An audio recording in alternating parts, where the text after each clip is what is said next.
બોટાદના ગઢડા જમીન વિકાસ બેંકની ચૂંટણીમાં રાજકારણ ગરમાયું છે। ભાજપ અને કોંગ્રેસે ચૂંટણીમાં સામસામે પેનલ ઉતારી છે। ગઢડા જમીન વિકાસ બેંકની 4 બેઠકો માટે ચૂંટણી થશે।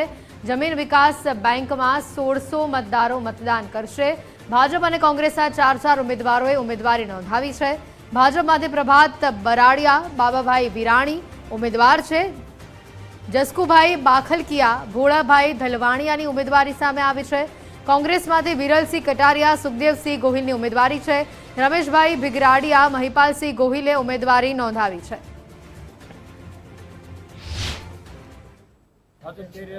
ચાર ઉમેદવારોએ ફોર્મ ભર્યા છે, તો ખેડૂતના જે કાંઈ પ્રશ્ન હોય એને વાંચા આપીને મેઘનો કઈ રીતે આગળ પડતો વિકાસ થાય તે માટે ભારતીય જનતા પાર્ટી કટિબદ્ધ છે અને કદાચ જો ચૂંટણી થાય તો ભારતીય જનતા પાર્ટીના 4 ઉમેદવાર વિજય થશે એવી અમને પૂરેપૂરો વિશ્વાસ છે। આજ રોજ આપણે કહીએ તો આપણા દેશની સૌથી જૂનામાં જૂની બેંક જે ઉદય ભાનસિંહજી દ્વારા પોરબંદરના સ્ટેટ દ્વારા ખેડૂતોના વિકાસ માટે, ખેડૂતોના આગળ લાવવા માટે જે 1951માં સ્થાપના કરેલી એ પરંપરા ચાલી આવે છે અને આજ રોજે બેંકની ચૂંટણી માટે પ્રક્રિયા ચાલુ થઈ છે। એની માટે અમે જિલ્લા ખેતી વિકાસ બેંકમાં પ્રતિનિધિ તરીકે ઉમેદવારી પત્ર નોંધાવ્યા છે।